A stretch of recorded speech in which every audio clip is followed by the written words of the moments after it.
Welcome, everybody, to an episode of Boogeyman Radio. I am David. I'm Charlie. And tonight we got a good one for you. We're going to be talking about secret societies, talking a little bit about their history, how some of them are tied into the occult, and then getting a little bit deeper into them, even with some symbology. Yes, and of course I wanted to talk about a specific person that I always think of when it comes to secret societies within the occult. Yes. I'm sure a lot of people would know this person is Aleister Crowley. So I'll do like a little section talking. Crowley. Yeah, exactly. Which wasn't that who the song was written for, anyways? Wasn't that his inspiration? Yeah. Is that a thing? Yeah, it's what. Okay, Aleister Crowley. Mr. Crowley. Yeah. Okay, cool. Make sure I wasn't blowing smoke, you know. Yeah, no. Yeah, it's gonna be a wide varying subject, I guess. There's so many ways we can go with this, but but we're gonna try to get through this. We're gonna try to do this. We'll get through it, Dave. We'll get through it whether they like it or not. Yeah, you're gonna know stuff. Exactly, whether you like it or not. Right. So do you have that? So last week we wanted to show you guys a couple of pictures. Do you have those pictures ready to go? I do. Yeah. So let me set this up for you guys. So last week, of course, before last week's show, I'm wanting to say it was the day before or the day of.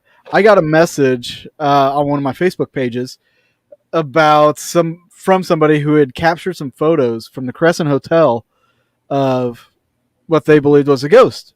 And they sent me these pictures. They're like, hey, what do you think of this? And normally, I'll have to say, I don't like looking at pictures. I freaking hate it. They can be manipulated. They can be yeah. So I wasn't really looking forward to seeing these pictures. But when I did, they piqued my curiosity. Yes. They piqued my curiosity because I love the Crescent and just the insane quality of these photos just makes me think. It makes me wonder. So these two ladies were at the Crescent Hotel. They didn't do the ghost tour, but they were just kind of taking pictures of themselves in the hallway and everything like that. Well, they captured something in the background. In the background. So here's picture one that I'm going to throw up here. Now they were taking a selfie in a mirror. And what's crazy is in the background, you see what looks like a nurse. It looks like an old nurse's uniform. Those little square hats, white shoes, the skirt. It's very odd. Now, I will say that at the Crescent Hotel, they do have the tour guides will dress up in old-time costumes, but they don't dress up as nurses. Which, I mean, it would make sense with the history of the Crescent, why there would be a nurse in this place. Yeah. So that wasn't the only photo of it. They did another one where they had their backs to the mirror and then took a selfie of themselves. And this is you're looking at the mirror, and the nurse is still standing there. And there's no face to it. Sometimes, I do kind of wonder if that's not a mannequin that got set up. Maybe, and they're just like, "Oh my god!" Didn't realize it. Maybe they were drinking. Maybe they just didn't realize it was there, and be like, "Oh, let's take a picture." Well, what's funny is it's not even in their picture. You know, like I guess it would be where the blonde is. I guess, or the lady on the right in the picture. I guess it would be behind her, so it wouldn't be really there. But I don't know, man. Not much room for it to show up in that. Exactly. So I don't. It seems like that it should be in the picture with them, with the angle of this, because we're looking at them holding the camera in front of the mirror, right? No, we're not. No. What are we looking at again? Okay, so we're looking at the front-facing camera facing the mirror that's facing out into the hall. Okay. So like the mirror's behind them. They're shooting this way, Oh, and it's so catching the reflection. my bad. My So bad. so there's not a whole lot of room for it to appear in their phone. It would be to the left of the blonde then, or the right of the. But then again, it would have to hang on. Yeah, But it would have to be in the camera because it it's would on the still fucking have photo. to be in the phone camera. Yes, that's what I was trying to get at. Because it looks like, well, and the nurse is closer. You know, it looks like this body's closer, but it looks like it's the exact same, like the exact. No, I wouldn't say same stance. Maybe that's looking a little bit more left, and maybe a little bit closer. Like the cone doesn't look like it's like that weird Christmas tree cone thing. Yeah, it's in both. The cone's in both pictures. Yeah, but the nurse, quote unquote, looks closer. But those are two different cameras, so they're going to have two different. True. Two different focal points. True. And distances. Point. But now, whether or not this is a mannequin, I don't know. I would love to go and find out. Yeah, that'd be dope. Let's do that sometime. I might do that this next weekend. Do it. Since I'm going to be starting filming on Evil in Elkland, I'll be out and about, so I might just make a long trip back through Eureka Springs and stop at the Crescent. That would be a pretty good idea. That'd be a really, really good idea. Maybe I'll show them that photo and be like, "Hey, did you guys know about this? Did you see this? Did they talk to you about this?" And they could be like, "Yeah, we had a mannequin." Like, just tell you straight up. Just be like, "No, we had a mannequin." I sometimes wonder if they would actually say, "Yeah, we had a mannequin up there," or they'd play it off like, "Oh yeah, it's so cool. Oh my god, that's the most amazing ghost photo anybody's ever showed us out of this place. You should give it to us so we can put it on the website and make the price go up even more." Yeah. What? Did I say that out loud? Oopsie. My bad. Don't be mad. They'll do that right now. Yeah, don't talk about it. Do that next year. Thanks, Cassie. Appreciate you. That means a lot. Hey, YouTube's full of good-looking cats. I wonder how drunk she is.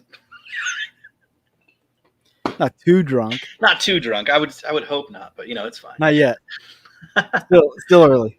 It is still early. Do you have any news on us come the film front, Dave? Do you have any bits that you want to share, or maybe the ad? Oh, you're ready for that, aren't you? No, not yet. I do want to. I find this funny. So Johnny Hauser, yeah, from the Villisca Axe Murder House, he posted something on Facebook of the two folks that got criticized for standing out in their yard with the guns and stuff like that. Oh, the people in St. Louis? Yeah. Okay, yeah. So, he's running for mayor, I think, or something. Yeah, something. I posted on there. I was like, "Did you ever see the pics inside of their house? It's amazing. I would break out the guns just to protect it. No harm in that comment. No harm in that comment, right? No, not at all. Now there's somebody on here thinking that I'm against them having their guns. I don't know. They keep using their guns to protect them and their possessions or their livelihood. Well, they keep commenting on here like guns. They keep commenting on here as if I was against it.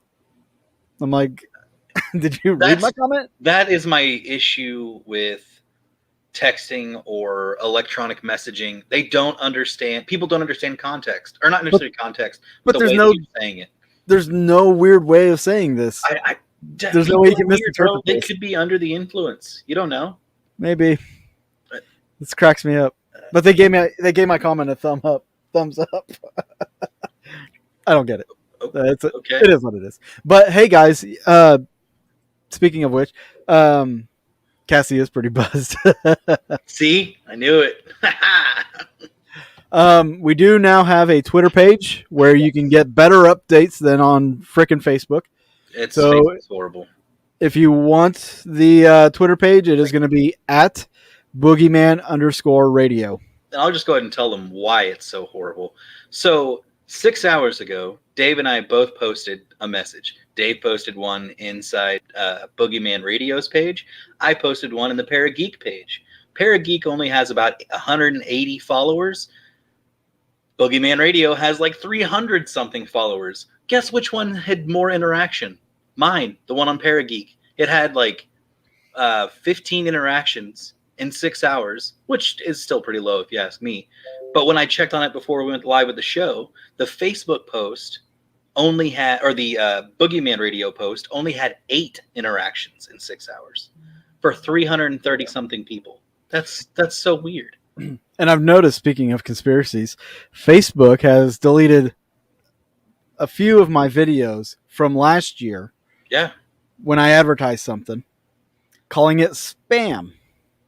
And I think the reason for this is because they want you to either upload straight to Facebook where they can put their ads on it and all their crap, or you pay to boost the post. You have to pay for advertising. Either way, they're going to get money. That's what they want. And I believe that's why. It sucks. It sucks so much. I hate it. I hate it so much. Like Facebook's algorithm, Twitter's algorithms. Well, Twitter's, they really change. Twitter's not as bad. They're not as bad. But they're still like, some of the rules are horrible. Well, not horrible, but just some of them suck. I would say the worst ones would be YouTube and Facebook, sadly. Like, so let us know in the comments which ones you use. If you want, put your Twitter handle, put your Instagram go follow information. You. Yeah, put your information out there. Instagram, Snapchat, all that good stuff. We'll follow you. And be sure to do the same. Yeah. And we will have maybe an Instagram one. Hopefully. I mean, maybe.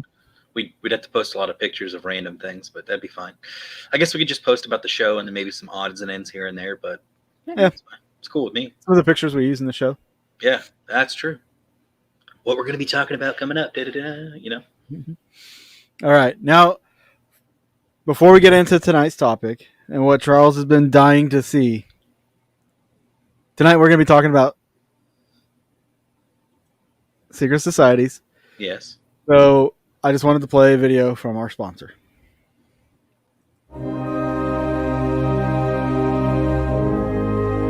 Fear not, for your war-stricken, poverty-ridden planet. You are safe. Help is on the way. Your prosperity is the core objective of our universal design. The path for humanity has spanned throughout ages to ensure the survival and prosperity of the human species. War is a liar who claims there isn't enough land, isn't enough wealth, isn't enough food for all people, in all places to live in abundance. A different age is upon us.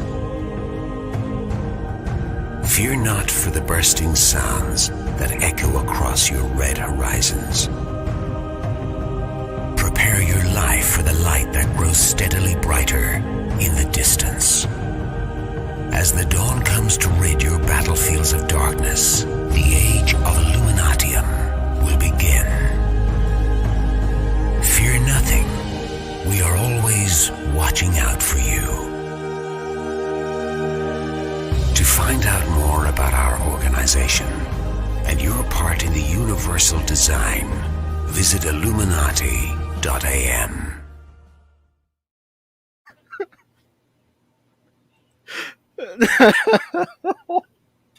Full disclosure, priceless. I should have. I have not seen this. Dave was like, "Oh yeah, we got a sponsor." I'm like, "Oh cool. Like, who is it? Like, did we have to film a commercial already?" He's like, "No, they gave it to us already." I'm like, "Okay, sweet." What the fuck? What was that, man? So this is an actual commercial. Oh. That aired on ABC at one point. Oh. We don't have a sponsor. They're not our sponsor. Yeah, I just want to clarify this. We are not the Illuminati. No, we are not. I get accused of that every now and then. What? On Haunting History.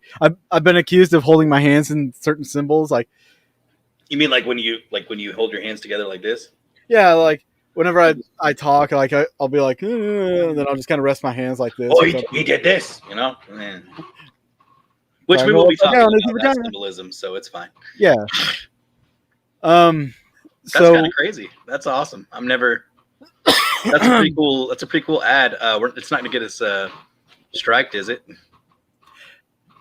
Yeah. I don't know. I hope not. So the reason I wanted to show that If you're not is Charles, join now. I have some hesitation and some questions first. yeah, fear not. That's good stuff. Oh, that was excellent. Now let me share this real quick. This is apparently the official site of the Illuminati. Okay. Yeah, Charles had no idea I was going to break this out. Here on the site, you can read their testament. They have their own book, which is the Illuminati Testament. You sign up. 3 laws of Illuminati, but it's fine. There's the first testament of the Illuminati. You can order it now. You can order it digital or book, hard copy. Let's see. If you want to join the Illuminati, put in your email address and your first name, and then they send you like another application for you to fill out. It's like they're not even hiding it anymore. No, I mean, why would they? They don't need to. Go to the About Us section. About Us? Yeah, just hold on. I want to just read the About Us part. Do you want the Illuminati's purpose, the symbols of the Illuminati? What's verified accounts? There it is. Right there. The name of the Illuminati is often misused. Many profit seekers continually create accounts and aliases under the names of our ranking members in an attempt to mislead those who follow our organization. If a person approaches you online and claims to be an Illuminati member, but their account is not listed on this page, they are not authorized to speak on our behalf. There are no exceptions to this rule. Funny how they couldn't even use Illuminati in their Facebook, Google. It's Illuminati I am, or Illuminati am. You know, it's not just Illuminati. You think about how I got like a little gnat flying around here. You think about how like often people use stuff like that as part of their login or I wonder if somebody owns the name, like the rights to the name Illuminati. Maybe. Just curious, because apparently you can just join the Illuminati. The Illuminati. Illuminati. It's the sister version. Illuminati. That's what. Illuminati. Yeah, Illuminati. That's the sister organization. Here's a list of their current pledges. What? Commitment to philanthropy. Oh, you guys can't see it. Oh shit! They do actually post. Is it so? It's real. There's photos of people on here. Let me switch this over so you guys can see too. Originally conceived, like if you read the title, "Giving the Pledge of Commitment," originally conceived by Bill and Melinda Gates and Warren Buffett. The Giving Pledge encourages those with much to consider the needs of those with less. Oh yeah, that really sounds like Bill Gates. I've got to. Not video file. Let me share this other page now.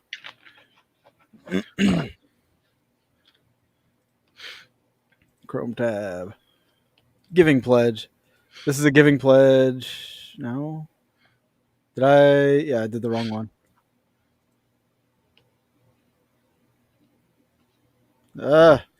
So many pages here. What happens? Chrome tab.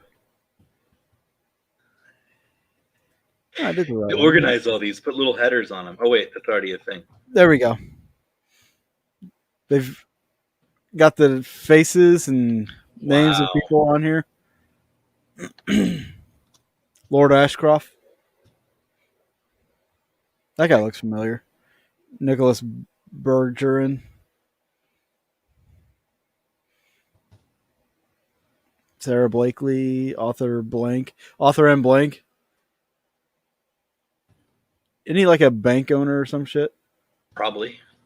I believe he is. Let me see what it says. I mean, wasn't it like speculated that the Rothschilds and the I'm blanking here. Or Blank owns a football team, I think. What was it?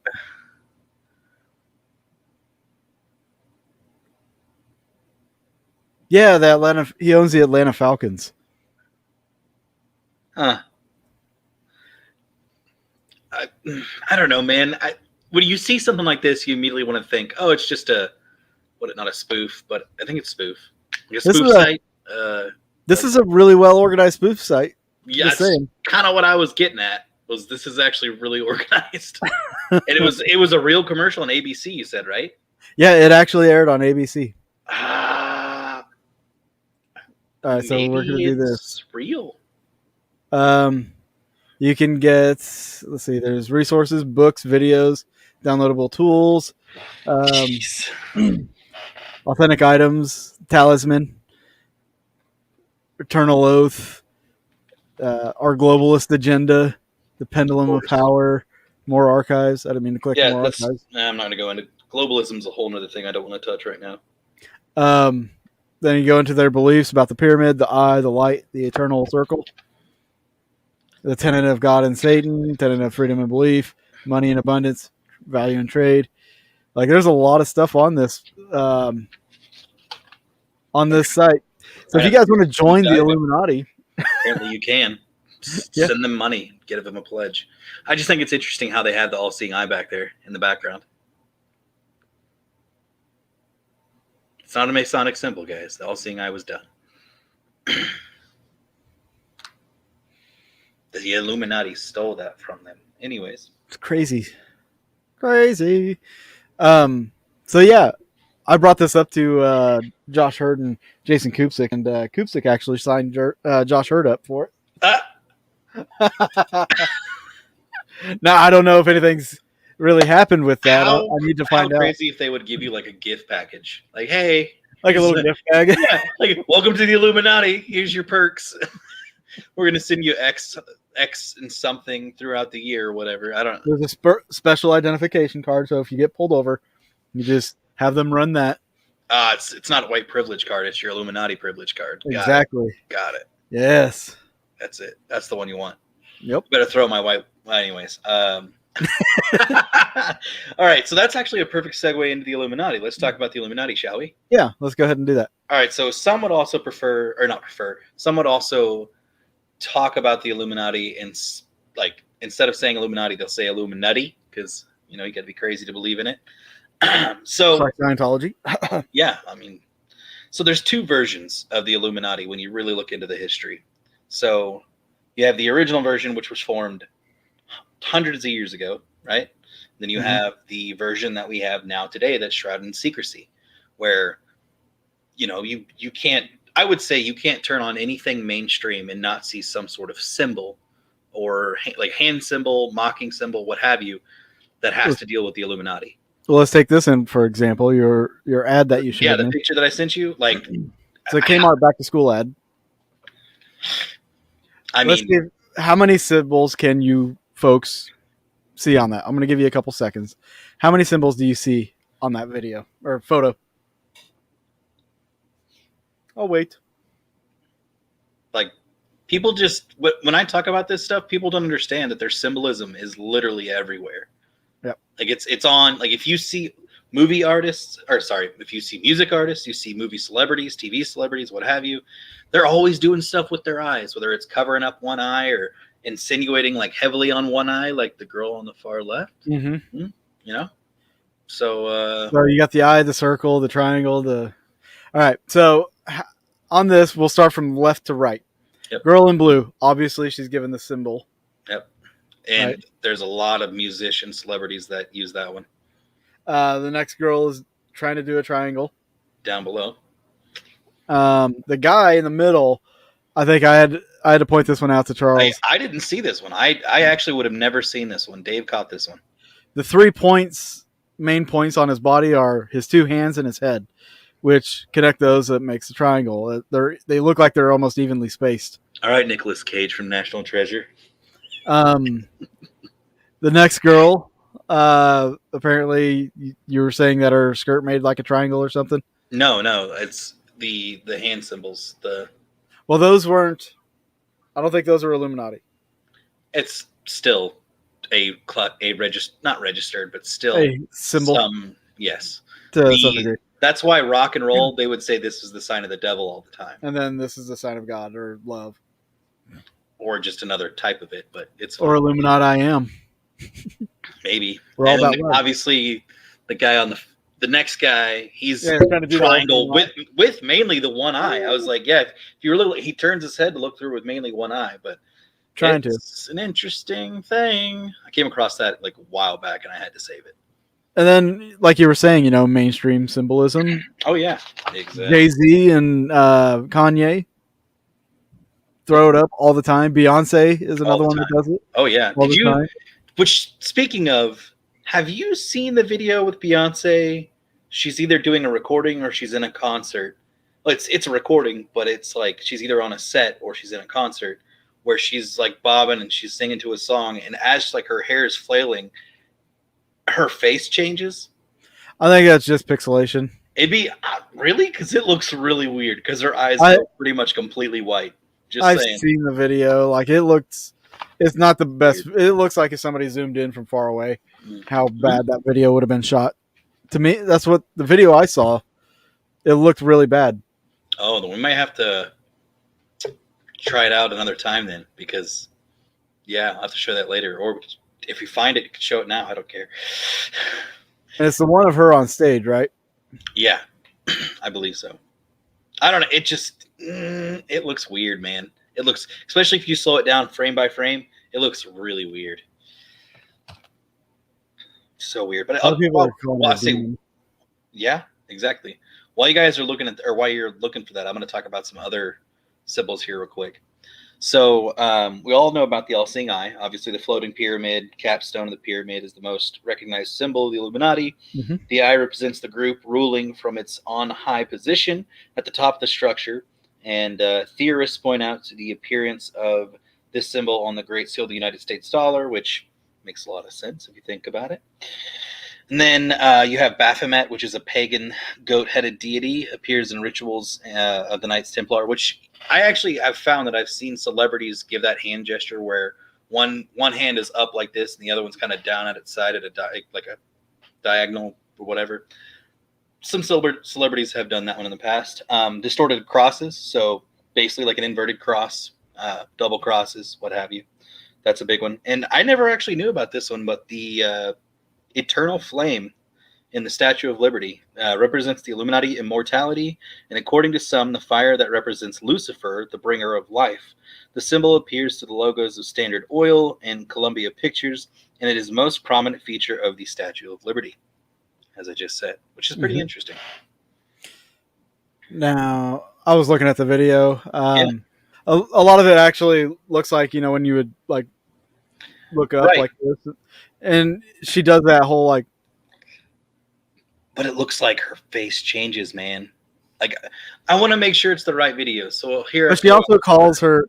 There is other videos of her saying that she has a demon that she calls Sasha Fierce. You know who else has a demon too and used to call on it all the time? Bono. Did he really? Yeah, he would call on a demon, which was more of like a jester, and he would actually dress up as it in a concert. Interesting, huh?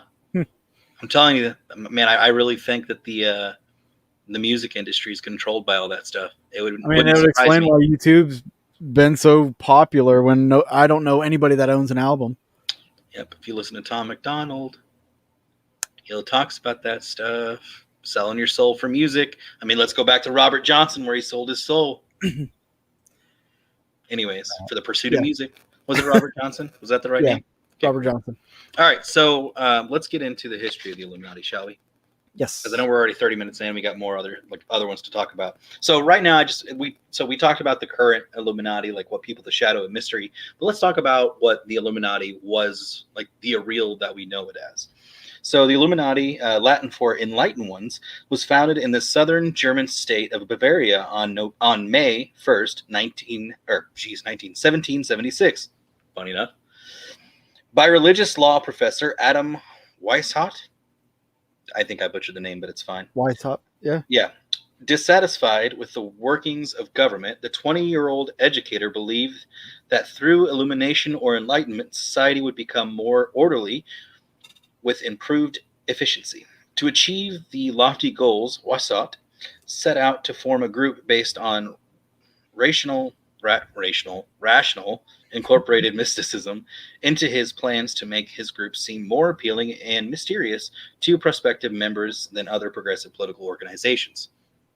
Masons, stuff like that. What I can think of. Well, actually, I don't. Yeah, the Masonry did take off in America, and we'll talk about that here in a second.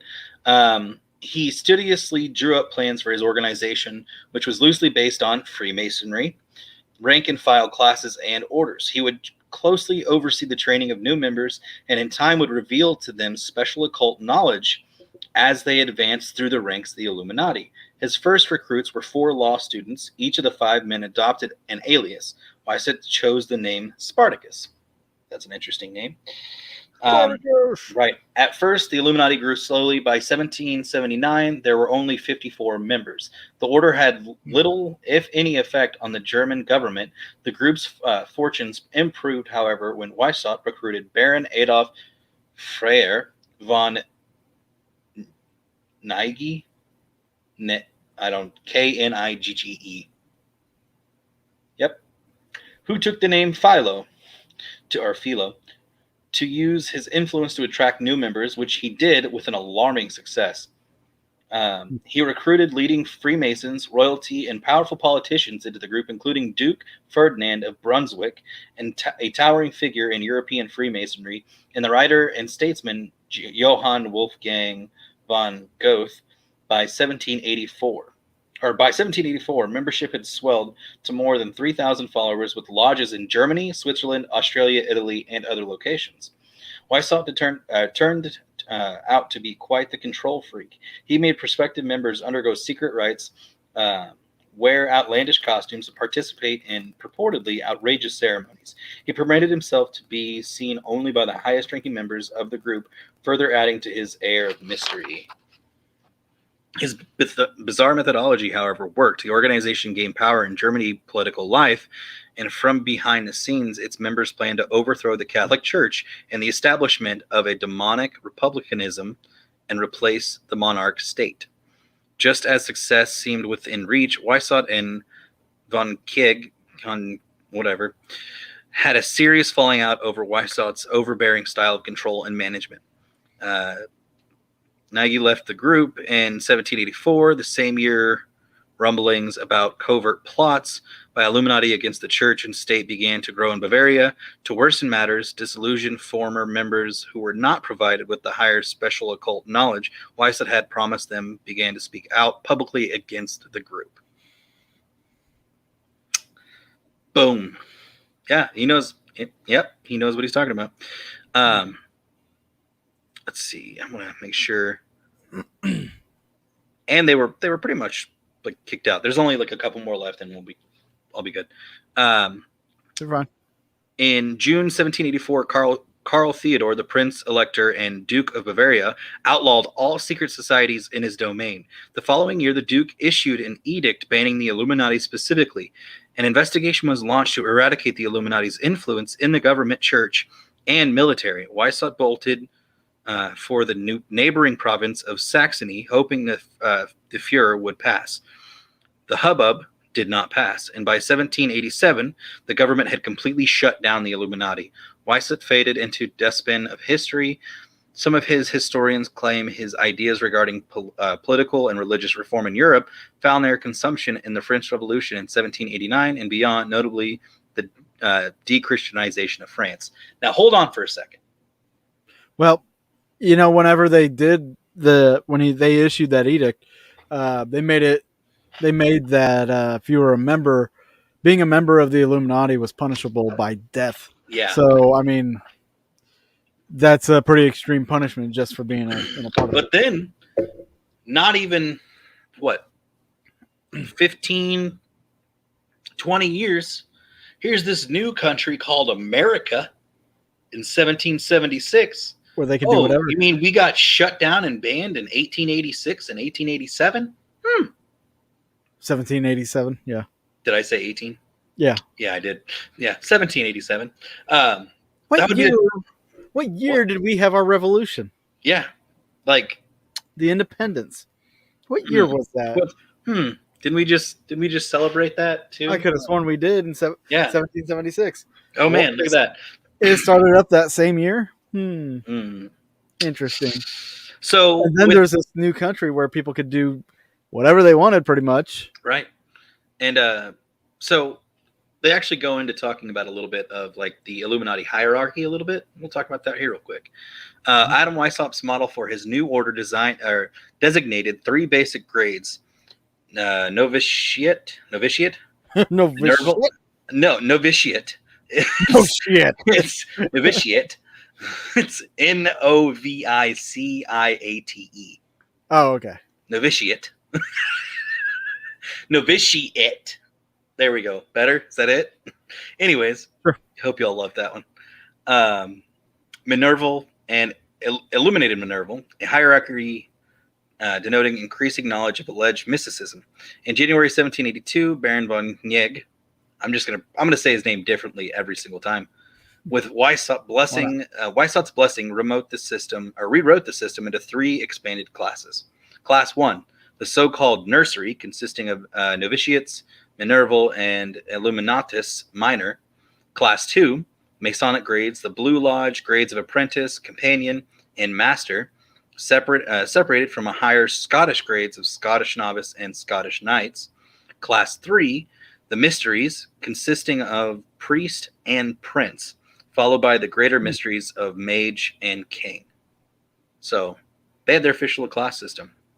And we'll talk a little bit more about like Freemasons here in a minute, but like you brought up, there's the stages that have Masonic ties. Mm-hmm. What if, maybe I should just save this question for later, or this thought. I'll save it for later because it's a pretty interesting thought that ties it all together. So, yeah. Okay. Well, I was going to say this other little paragraph that they have. I'm not going to read the full thing, but they say that in late 1780s, Thomas Jefferson was accused of belonging to the mysterious secret society. Some said he was a member of the Illuminati Lodge in Portsmouth, Virginia, and had helped the group infiltrate Masonic lodges in New England. And who was it? John Quincy Adams actually accused Jefferson of this in 1825. He accused Jefferson in writing of using Masonic lodges for subverse Illuminati purposes. So Jefferson could have been in the Illuminati. Which, I mean, who invented the light bulb? Benjamin Franklin. So he was supposedly an Illuminati member infiltrating Masonic lodges, which would be probably this kind of goes where I was thinking with this was, since they were using Masonic ideas or membership levels or whatever. What if the Freemasons, when like in the Freemasonry, you get to levels. Yeah, you get to level up. Yeah. So the higher levels of the Freemasons, I wonder if they get included into the Illuminati at a certain point. Oh, like let's say some of the Illuminati got up high enough and then just changed things and made it occulty and said, hey, we're going to do things. And then eventually that's what it became. Like once you get to a certain level, like you're privy to certain information, you're privy to certain things. And that's where the Illuminati part comes in. Yeah, because if you've reached a high enough point to where you're enlightened. Yeah. I mean, I know, and as we're going to talk about, Masonry was very, very popular in America. Very popular. It still is. Masonry. Yes. Oh, yeah, absolutely. One of the towns that I grew up next to had a lodge, and I don't think the other one did, but I know one of the towns did, and I've actually been inside of one, and it was really cool.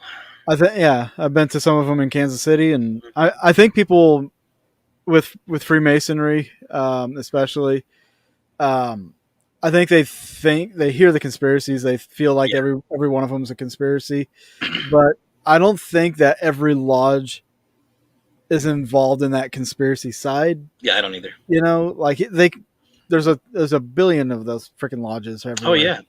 But absolutely. I think maybe in a certain central hub, like in Chicago or in Philadelphia, like those ones, there's probably certain elements that are Well, there that you won't find anywhere else. I mean, also look at religion. No church is the same. So I'm sure each, like, they have their bylaws, they have their laws they need to go by, but I'm sure they have their own ways of going by those laws, Yeah. doing things. So I'm sure they're all different. Plus, that would also depend on how much money you have. Some of the wealthier Masonic temples, I'm sure, did better than others. So Oh yeah. I wouldn't be surprised at that point. But anyways, yeah, I've always thought that was an interesting little tidbit on the Illuminati. So let's talk a little bit about the Freemasons since we're now might as well, since we're already running those there. into. So the Freemasons loom large in American history. After all, 13 of the 39 men who signed the Constitution were Masons, right? Yeah. And where did they come from? Overseas. Yeah. Founding fathers like George Washington, James Monroe, Ben Franklin, John Hancock, and Paul Revere all counted themselves as member of the fraternal order. But who are the Masons really?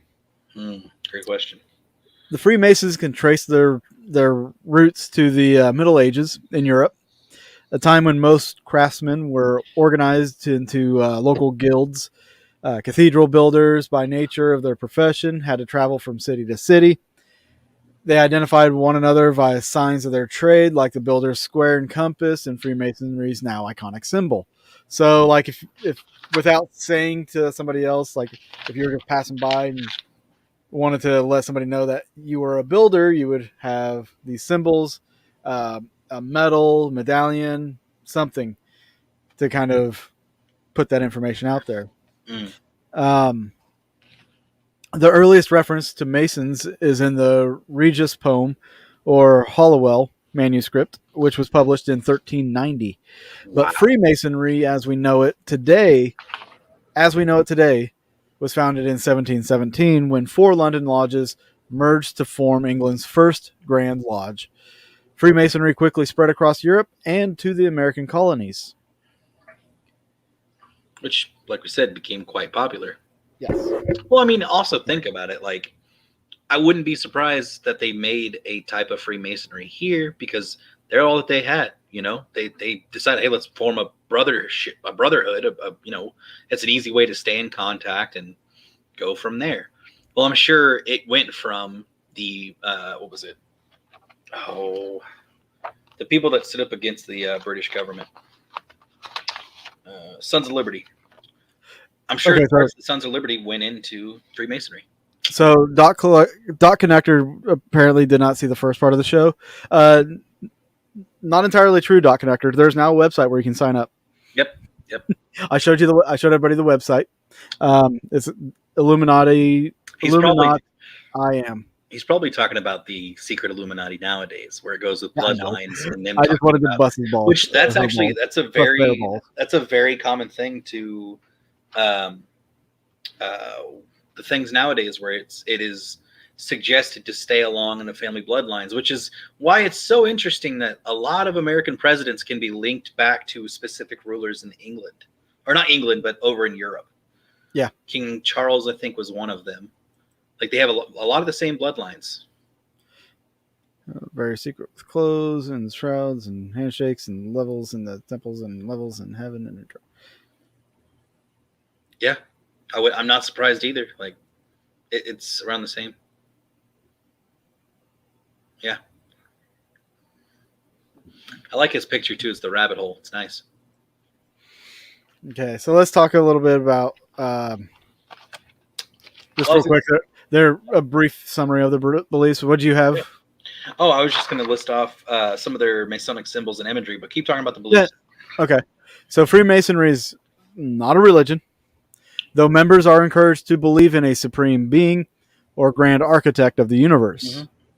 Masonic temples and secret rituals have brought them into conflict with the Catholic Church.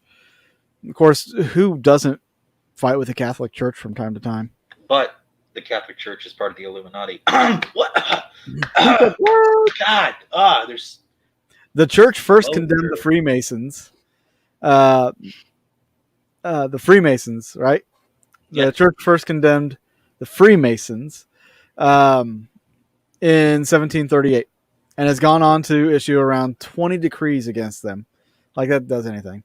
So weird. In 1985, Roman Catholic bishops restated over 200 years worth of these strictures in the face of an increased number of Catholics joining the order.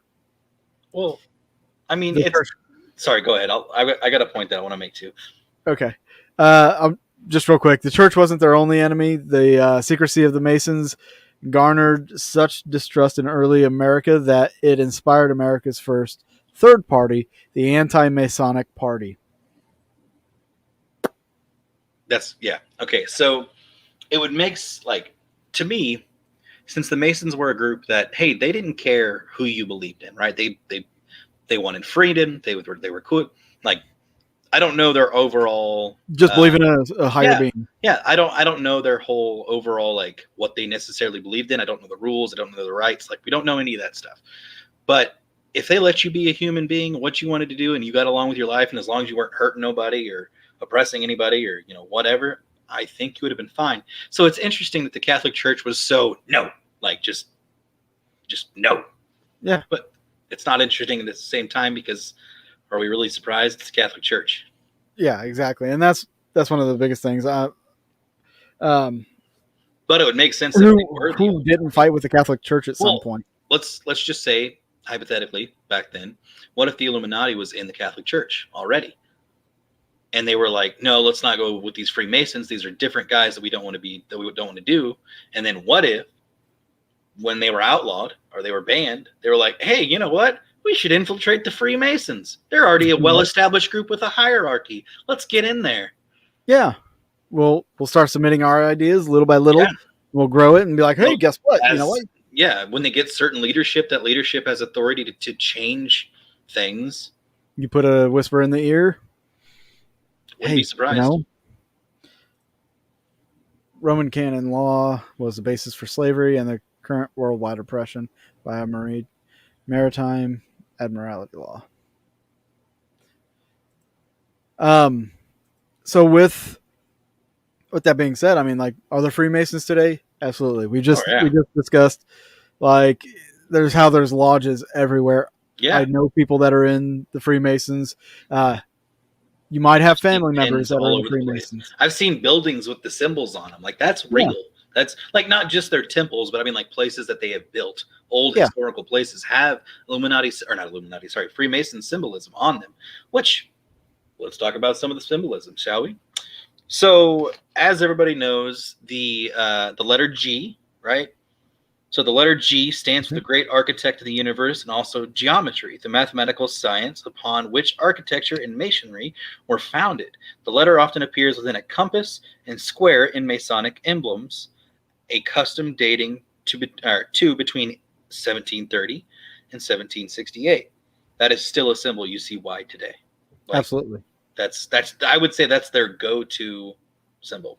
So the square and compass, as we were just talking about, we'll talk a little bit more about that now.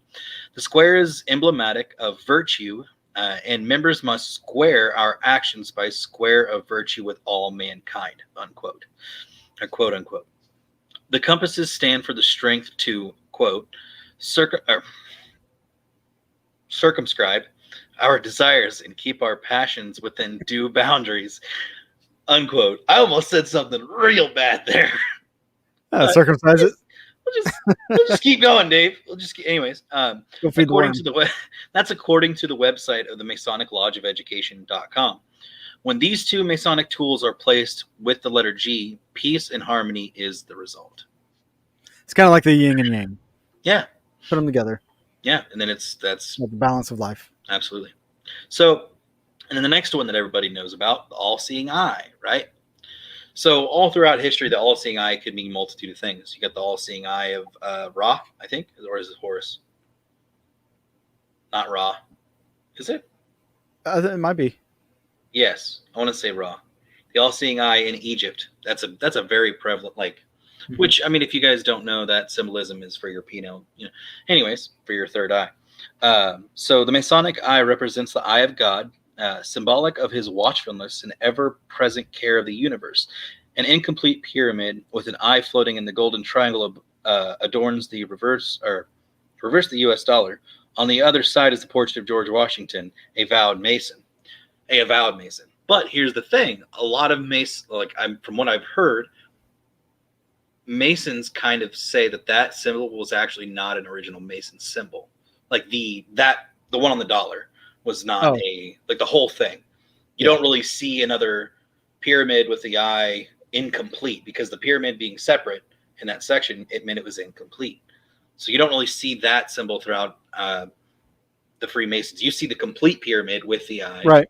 And that's it. You don't see the incomplete. So a lot of people think that was a thing that was done by the Illuminati later on. Was they changed it? Possibly. So, or maybe they're just trying to tell us something about the pyramids. Possibly. I mean, that's a whole nother thing that I could just go off on, but we'll do that in another show. Yeah. So the twin pillars, two tall pillars often adorned with globes, suggesting that masonry is universal, which, I mean, mathematics is pretty universal. Until they 30, yeah, see, when you get those levels and those sects and that's what I'm saying, you find out don't know more information. Yeah, like, you really think the Grand Master or whatever, the high person, is going to tell a lower Mason what's going on? No, it's not going to happen. And do you think they're just going to teach them all that when they first join? They have tests you have to go through to make sure that you can be trusted. And I'm sure if you were to come out and say a bunch of this secret stuff, they would probably kill you. I wouldn't be surprised with how much people get caught up in conspiracy and in those groups and just suddenly either suicide or vanish. Yeah, wouldn't die. I wouldn't surprise. All right, so airplane crashed or yeah, exactly. Yeah. So 5-pointed stars, balls of light, or pyramids are symbolic of the pillars of Solomon's temple in Jerusalem. Twin pillars are mainstay in Masonic lodge rooms, which I do remember seeing those in the one in Kansas City that I've been to. Mm-hmm. The Masonic gavel. In practical use, the Masonic gavel is an emblem of authority used by the master of the lodge. Symbolically, the Masonic gavel is meant to, quote, divest the heart and consciousness of all the vices and excesses of life in order to ready ourselves as if we were living stone, open to be shaped into a spiritual being that is present to our Creator. Some deep stuff right there. Yeah, it is. All right. Poetic. So another one, we've got the Masonic blazing star. The blazing star, one of the most important symbols of Freemasonry, derives from several sources at various times during the order's existence. The blazing star has been declared to be a symbol of divine providence, the Star of Bethlehem. Prudence, quote, the path that leads to every degree of propriety, unquote. Beauty and the enlightening rays of the sun. Huh? What is that? What did I just hear about the Enlightenment? Okay. All right. Well, you don't say, huh? Right. And the beehives, or the beehive. Beehive. Beehive. The Masonic beehive symbolizes industry and teamwork. So we should ever be industrious ones, never sitting down content while our fellow creatures around us are in want, especially when it is in our power to relieve them without inconvenience to ourselves, according to the Masonic Monitor, a guidebook published by Grand Lodges. The Masonic handshake, that's a pretty popular one. Historians, historically, what is it? Took a blood oath. Exactly. So the Masonic handshake, historically, the different groups of Masons framed secrets, handshakes, indicate to fellow members what level the Mason is. That's how you would find out what level they are, by the type of handshake they would give you, right. Which I feel like could be pretty, not intimidating, but that would be a way of, like, it would make sense if you were going to move up, if somebody, like, because think about this, right? If I was a part of the Freemasons, if I was higher, like if I was any higher than the normal level that people know would be going to, yeah, wouldn't you be like, okay, we're going to tell you what the handshake is, we're going to show you what it is. But when someone gives you this handshake, we're not going to tell you who's that level, right? Like they don't know who is that level until they shake their hand. Until they shake their hand, and then it's like secrecy. Can't say anything. I think if I was designing the handshakes, that at the top level, it would have to be that, you know, have you ever shook somebody's hand or went to go shake their hand and they grab your hand and then give you that little princess handshake? Yeah. made you feel like a bitch. Yeah. That I think if I were the highest I can't Mason, crush them. I'd be like, boop, you're a princess because you're below me. Probably. I mean, maybe. I mean, it makes sense. But Right? if you want to do that, Dave, do it. Emasculate people like, Yeah. level 33, nigga. Yeah. All right. So the checkerboard flooring, the checkerboard floor found in many examples of Masonic imagery is representative of the floor of the Temple of Solomon. The black and white Masonic illustrates forces of good and evil that exist within the human lives. Freemasons understood the essential duality of life, and one of its central tenets is that men should live in balance, which will allow them to find happiness and fulfill the missions of order.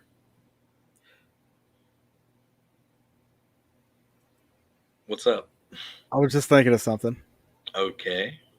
No, I was thinking back because, like, many years ago, I'm sure some people have seen this on TV.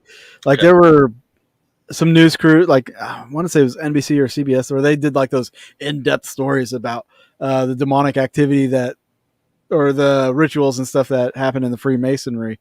Like, do you think that's? I know I'm kind of jumping off on a different area here, but do you think that's more like actually what would go on with the higher levels of Masonic order, or do you think that's? I mean, because like Dot Connector said, you know, the blood oath is the penalty for revealing secrets is death. What if some of those secrets were like something really dark and Yeah. malevolent? But would that also just depend on where? I would say You're that at. depends on where you're at and who you have connections with. Because I've heard these stories where like celebrities are like talking, like they'll come out and talk about these gatherings where they would eat children and do some extreme stuff. That I'm like, is that? I wouldn't say that. I wouldn't feel like that'd be Masonic.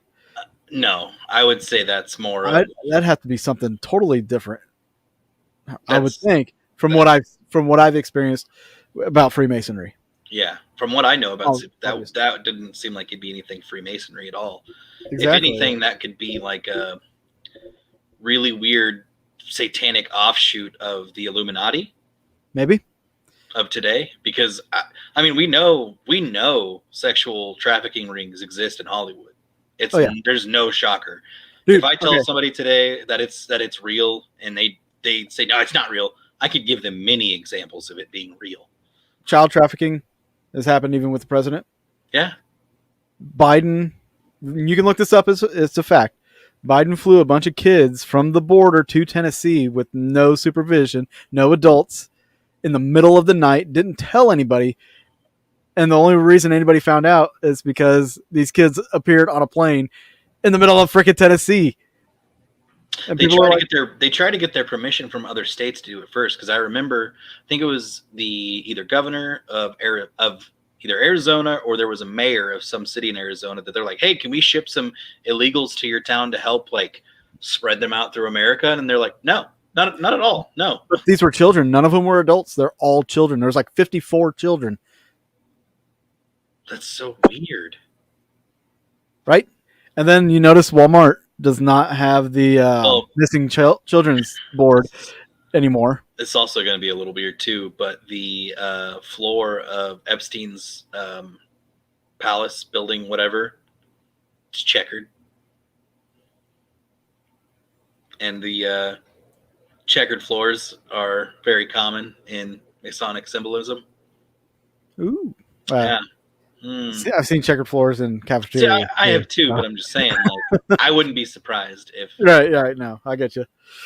I mean, if you think about it, certain people, like I wouldn't be surprised if the Illuminati was a part of some of that weird stuff, because you don't know anything about the Illuminati today. Like, yeah, celebrities will joke about it. They're like, oh yeah, like Jim Carrey's talked about it. Yeah, where Jim Carrey's like, oh, you don't know this symbol? And yeah, like, don't tell me you don't know what that symbol is. Everybody knows what that symbolism is. Yeah. Like, come on. They're throwing it in you guys' faces. Symbolism straight up. And see, that's why I think like if any of them were to actually just come out and say, yeah, we're a secret society, we have celebrities, you have to have X amount of money to join us, and all this, and well, I mean, rappers people will say something. People will say something at first, and then they'll just whatever. Yeah, rappers talk about it in their music. I mean, you think about it, we're getting more symbolic music videos from rappers here pretty heavily in the last 10 years. It's just changed so much. Yeah, I miss the days of like Tupac, Biggie, Warren G, stuff like that. Because now, like with rap music, it just seems like not only is there symbolism in it, but politics. Well, not even really that as much as you would expect, honestly. But it's all just become like, this is what you should buy, this is what you should wear. It's a control thing. If you want to be like me, you need to buy this stuff. Yeah, it's a control thing. If you want to really make it in life, you need to buy this stuff. They're pushing people for consumerism, and they're dumbing down America. Yes. Oh my gosh. Yes. Let's talk about drugs. Let's talk about sex. Let's talk about expensive things we can't buy. And why is this important to like secret societies? If the most powerful people were in these secret societies, then these secret societies are controlling our governments, our entertainment. They're controlling us. Operation Mockingbird. Okay. Subliminal images, hidden images, and it's not even hidden anymore. People they don't think about it. Our country's so dumbed down. Yeah. That we don't care. Yep. Even if we saw it right in front of us, we would not give a shit. Like it used to have to be hidden, but now, nope. It's right there. It's like, look at who was it that came out with the shoes with the blood in the soles and Lil Nas. The shit he's doing, man. I mean, he caught a little bit of heat from it, but man, he got a lot of publicity out of that. When his song "Old Town Road" came out, like who was that really popular with? Kids. He was even on Sesame Street for that song too, and he even confessed that a lot of his like viewership is kids. And then this dude comes out with this video. Yeah. Yeah. So and he caught a little fire for that. He did, but he got a lot of media exposure out of it, though. And Nike at first was, no, we didn't approve these shoes. No, and now you don't hear anything about it. Yeah, and it'll just continue. Yep, absolutely. Which kind of leads me into this. We're kind of running short on time. I'm gonna give you some time to run this. Particular individual. Well, no, we can do that on an actual like show if you want. Do you want to do that on a show? I kind of want to do that as a show because he's got a pretty good chunk of life. It might be a shorter show, or it could be just like famous people in the occult. I don't know. There was just like one section that I wanted to talk about mainly with him that I thought was interesting. Well, if you want to talk about that real quick, that little area, just kind of be a prelude to another show. Could be. All right, I'm loading up something here real quick. Don't do drugs, children. Yeah, don't do drugs. It's bad. Bad. He's loading up. Oh, that's what you meant. I didn't catch that. I really didn't. Oops. Who was it? Who could it possibly be? Was it? Oh, I don't know. Say it. You played it early.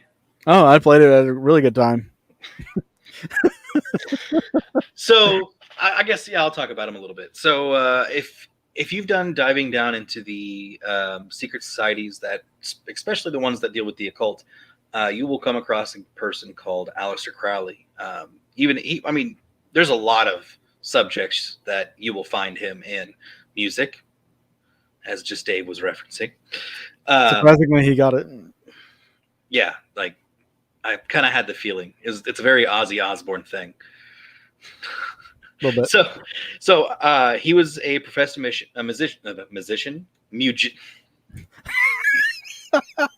He was a musician, guys. A musician. Oh. He's a musical magician.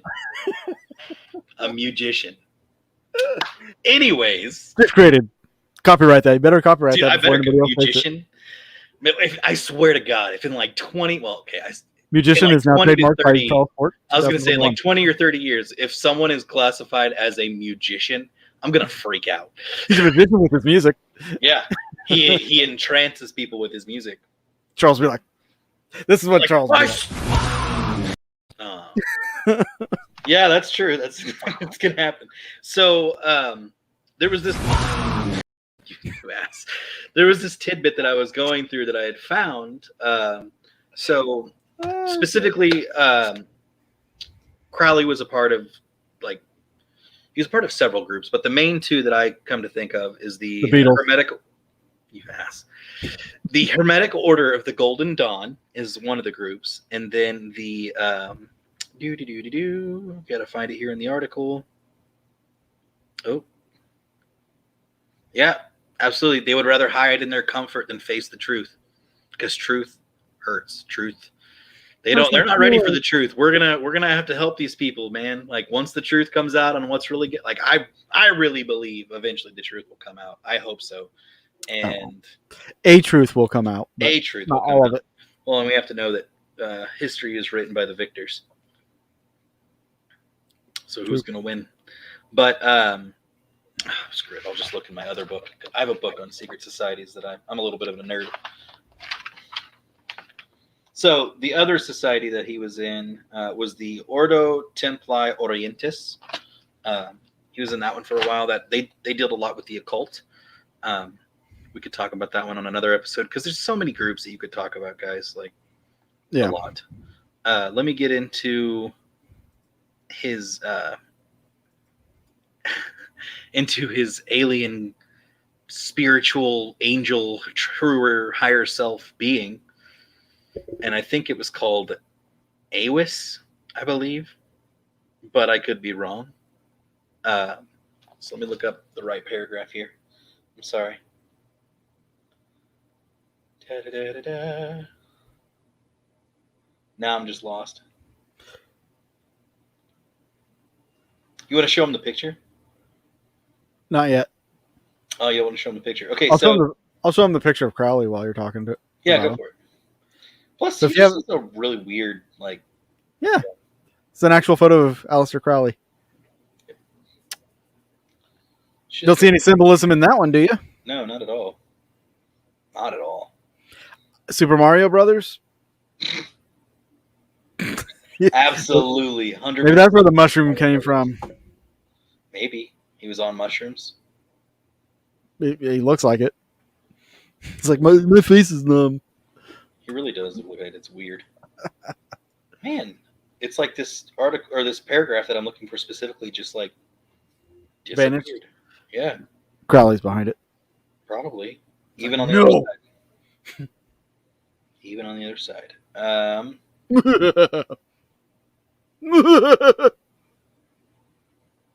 Okay, so here it is. So in 1920s or whatever, so Crowley kept with him a series of scarlet women. The best known of these was Leah Hersig, the ape of Thoth, who indulged with him in drinking, drugs, and sexual magic, and who would sometimes contact Awis.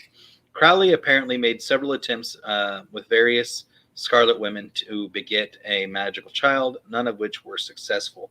So he tried to basically have moon children. But I want to talk about the whole Awis thing a little bit more in depth because it's very interesting. Very. Yep. And I remember, okay, here it is. What? You didn't hear that? No.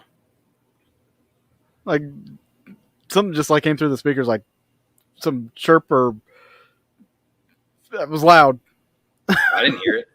All right. It probably picked up on the stream, hopefully. That was fucking weird. Well, here we go. All right. So I found the paragraph. So all right. Crowley traveled wildly. He studied Eastern mysticism, including Buddhism, Tantric yoga, and